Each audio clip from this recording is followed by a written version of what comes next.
welcome to another Alive Friday where we get to answer all of your questions. So today we have 4 questions that we're going to answer. Yep. Okay, Janika has asked, the client I thought was signing up is now telling me she wants to pay me hourly to answer calls from her clients, but only for the time I spend on her clients and not for the time I'm available to her. She wants me to be available 40 hours per week to answer calls. I've offered her a retainer package, but she says her accountant doesn't think that's reasonable. This is where scale comes into it. So when you are first starting out, and there's a few things that I want to go through in this to answer this question. Let's back up and say the first thing you need to think about is your why.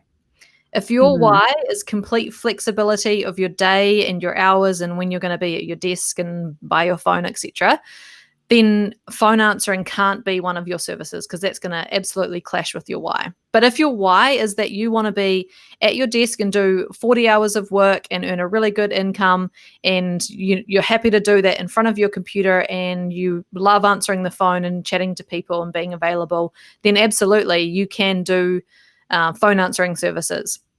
That's what I have in my VA agency. We have all of our team members working 40 hours.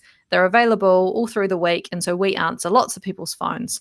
And so that leads into my next part of this answer is that if you have a client that's wanting to do phone, you to answer the phone, and it's your first client and you're a new VA, it is not going to be very economical for you to be sitting at your desk and available and answering that phone in the beginning.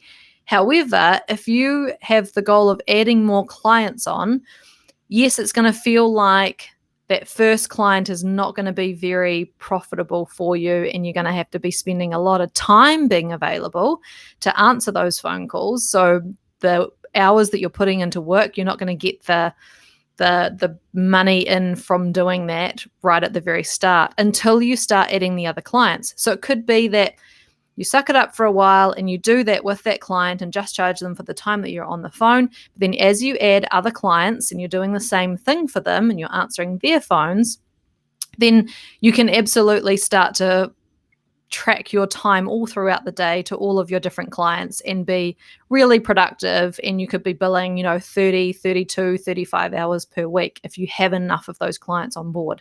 So it really depends what your goals are, what you want your work week to look like, and if being available at your desk and working on your computer and next to your phone is part of that plan, then absolutely this could be a great first client to get on board and charge them hourly.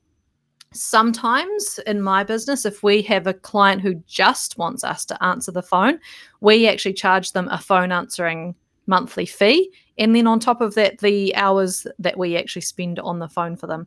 So that just covers us actually having the system, training on, the client and the other people that are going to be backup for them and a few other things, the admin of being able to be available and to invoice that client and that sort of stuff, that comes into sort of like an admin fee for the month for that service.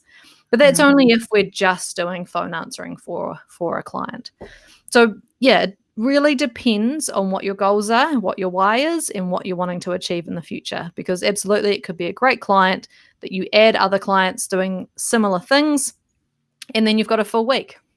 Yeah, great advice.